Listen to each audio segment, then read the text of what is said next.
kami sebagai pimpinan di satuan pendidik.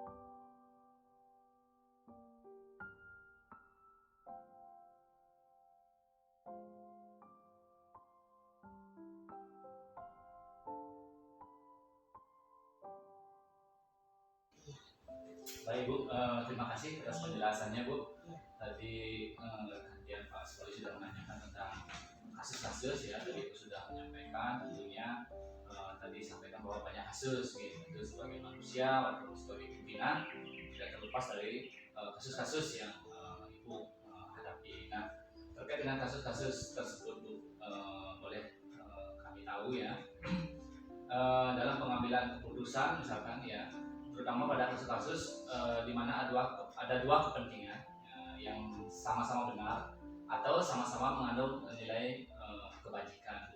Kira-kira seperti apa? Mengandung nilai kebenaran dan kebajikan. Okay. Jadi di dalam satu satuan pendidikan tentu ada permasalahan. Permasalahan itu tentu timbulnya datangnya dari antara siswa dengan siswa, dan karena di sini adalah satu atap, satuan pendidikan satu atap, ada jenjang SD, LB, ada kasus tadi itu boleh jelaskan kasus guru dengan pimpinan, siswa dengan siswa. Nah, adakah langkah-langkah atau prosedur yang Ibu lakukan selama ini? Jadi prosedurnya seperti yang katakan tadi, tergantung permasalahannya. Kalau permasalahannya itu besar, tentu harus ada musyawarahnya dulu. Jadi kita itu adalah satu kesatuan. Jadi di sini adalah keluarga besar SLB Negeri 1 Karangasem. Jadi sebuah keluarga itu harus, apapun itu harus diketahui secara bersama-sama. Ya, kalau ada seorang pimpinan yang ingin maju ke depan, itu tentunya diikuti oleh guru dan tenaga kependidikan dan peserta didik secara bersama-sama. Kalau ingin maju secara Baik Bu, jadi Ibu sudah menjelaskan tadi tentang jenis kasus, pertama juga dengan langkah-langkah prosedur ya dalam menangani kasus tersebut ya, melalui musyawarah juga dengan kerjasama dengan guru. Nah, tentunya ini Ibu sendiri mungkin punya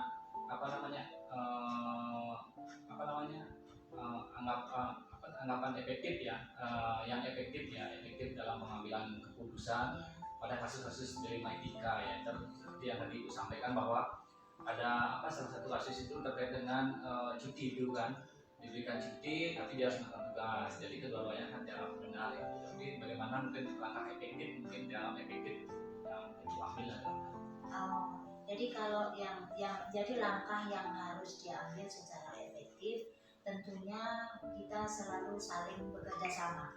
Jadi pada saat kami menerima informasi, kami akan segera cepat untuk memproses informasi itu seperti apa, dan kemudian itu dimusyawarahkan. Kalau memang itu harus dimusyawarahkan, kita akan musyawarahkan. Tetapi kalau hanya untuk sekedar kebijakan, tentunya pimpinan akan memberikan kebijakan, dan kebijakan itu selalu atas dasar peraturan yang berlaku. Baik, terima kasih. Itu hal yang Ibu perhatikan ya di dalam pengambilan keputusan kasus etika. Nah, melanjut dari itu, apakah Ibu perlu penjadwalan, perlu jadwal atau musyawarah dari apa perlu dijadwalkan Ibu dalam pengambilan keputusan atau saat itu Ibu selesaikan? Untuk penjadwalan tidak ada, karena masalah-masalah itu adalah datangnya secara spontan dan tiba-tiba kan, jadi tidak pernah ada penjadwalan untuk menyelesaikan masalah ini hari apa. Baik Bu. Jadi dalam pengambilan sebuah keputusan yang tadi Ibu sampaikan itu kan banyak sekali kasus-kasus yang Ibu sampaikan. Tentunya ada tantangan ya Bu ya dalam pengambilan keputusan itu, dan agar kasus-kasus delima etika ini bisa terselesaikan dengan baik. Kira-kira tantangan seperti apa? Tantangannya itu mungkin bisa Ibu contohkan ya, tantangannya itu ya karena kita adalah manusia yang hidup di dunia ini tidak bisa hidup sendiri, dan kita akan selalu hidup meminta bantuan kepada orang lain. Jadi baik Bu, jadi menyerahkan kepada Tuhan juga Bu ya. Ada faktor, ada yang tidak sehat. iya, Di samping ada faktor dari Tuhan ya. Nah, selama ini faktor-faktor apa saja yang mempermudah Ibu dalam membantu mengambil keputusan terutama kasus-kasus dilema seperti tadi itu, ada berjudi, ada kasus anak bermasalah dengan anak, atau guru bermasalah dengan kepala sekolah, atau murid dengan kepala sekolah, atau faktor-faktor lainnya. iya. Baik, jadi seperti ini ya Pak. Kita hidup di dunia, tentunya kita di satuan pendidikan, setiap hari Senin kita tentu akan membaca Pancasila. Ya, Pancasila itu ada 5 sila dan harus dilaksanakan di kegiatan sehari-hari. Seperti kita memberikan pembelajaran kepada peserta didik Pancasila. Misalnya kegiatan apa termasuk kegiatan Pancasila yang nomor berapa. Ya, Faktor pendukung artinya salah satunya Pancasila ya. iya. Luar biasa. Silakan. Baik Bu, luar biasa Bu. Jadi ya faktor pendukungnya adalah Pancasila ya sebagai filosofi di dalam Ibu mengambil keputusan-keputusan di dalam kasus-kasus yang Ibu alami.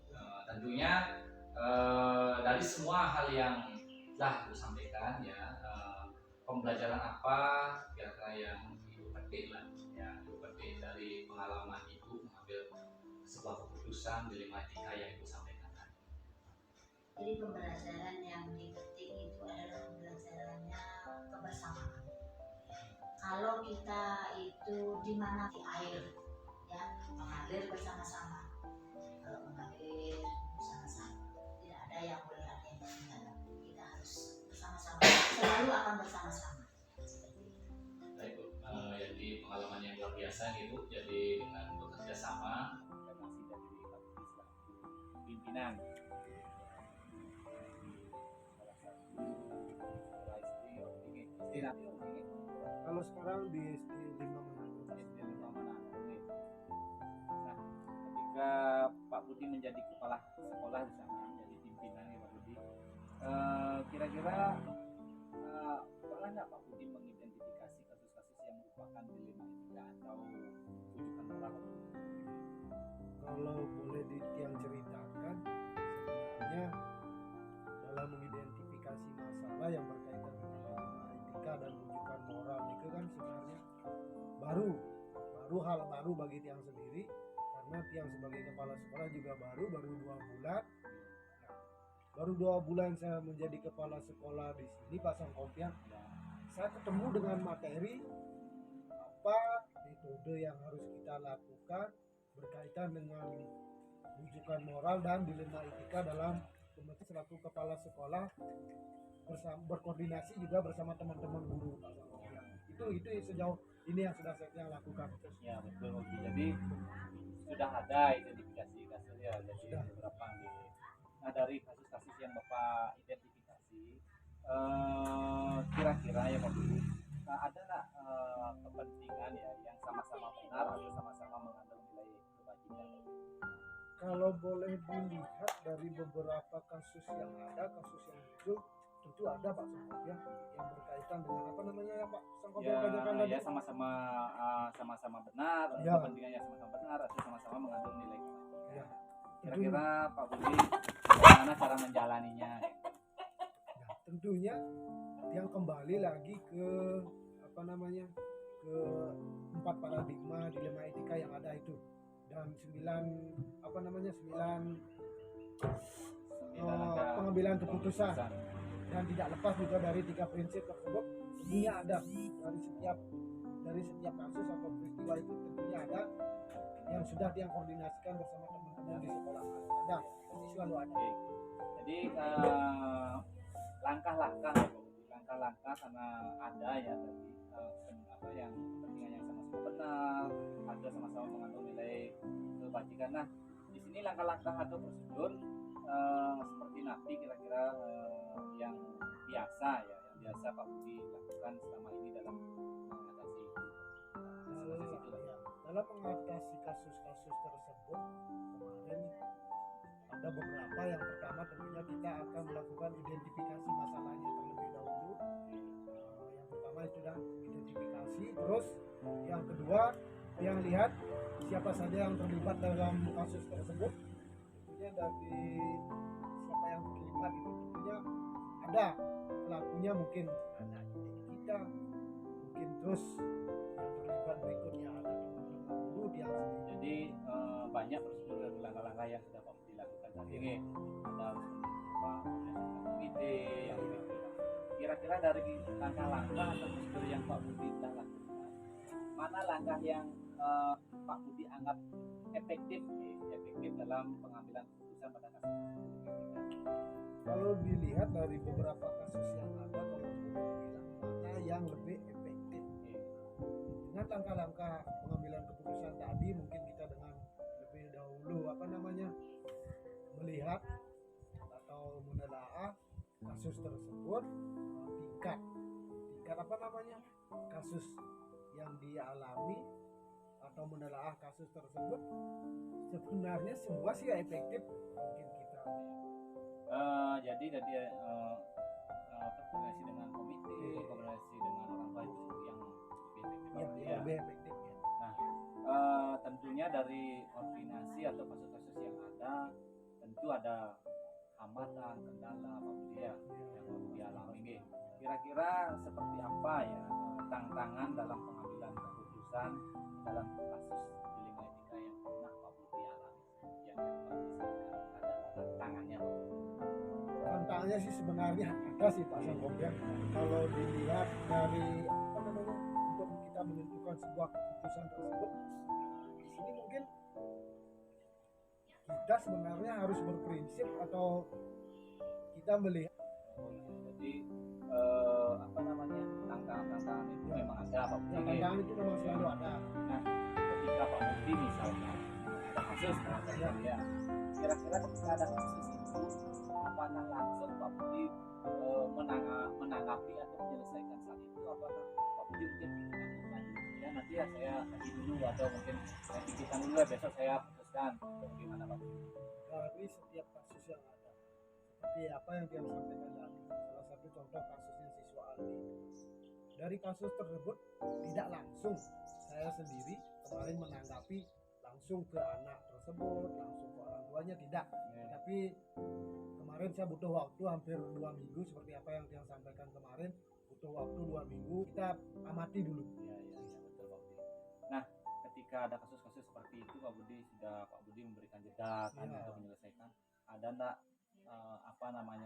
orang ya, ada guru atau sumber daya yang mendukung Pak Budi ya, yang membantu Pak Budi di dalam mempermudah ya dalam penyelesaian kasus ini?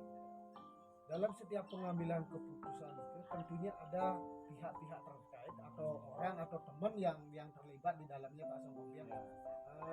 Dalam hal ini, dalam kasus yang sampaikan tadi, tentunya kita ada dibantu oleh teman-teman guru sendiri di sekolah, bagaimana kita menyelesaikan, kita berdiskusi, orang lain yang memang memberikan moral yang pada Pak Budi untuk keputusannya. Betul Pak Sangkopian. Selama Pak Budi misalkan mengambil keputusan selama ini, ada yang sudah Pak Budi selesaikan, ada yang berhasil, ada mungkin tertunda, ada yang mungkin ya selesai begitu akhirnya berdampak positif terhadap sekolah. Mungkin ada nggak kira-kira bagaimana kesan Pak Budi setelah apa yang Pak Budi upayakan itu bisa terus selesaikan dengan baik Pak Budi? Kalau sejauh ini, misalnya kembali lagi ke depan, 2 bulan mengalami jadi kepala sekolah, menemukan sebuah kasus dan menemukan suatu istilahnya ilmu baru dalam penyelesaian kasus. Awal yang ceritakan dulu sedikit, awal dia berangkat dari kepala sekolah tersebut, memang awalnya sempat berpikir dalam penyelesaian kasus ini apa yang harus saya lakukan, bagaimana saya harus bertindak. Awalnya memang sempat berpikir seperti itu, tetapi dengan apa ilmu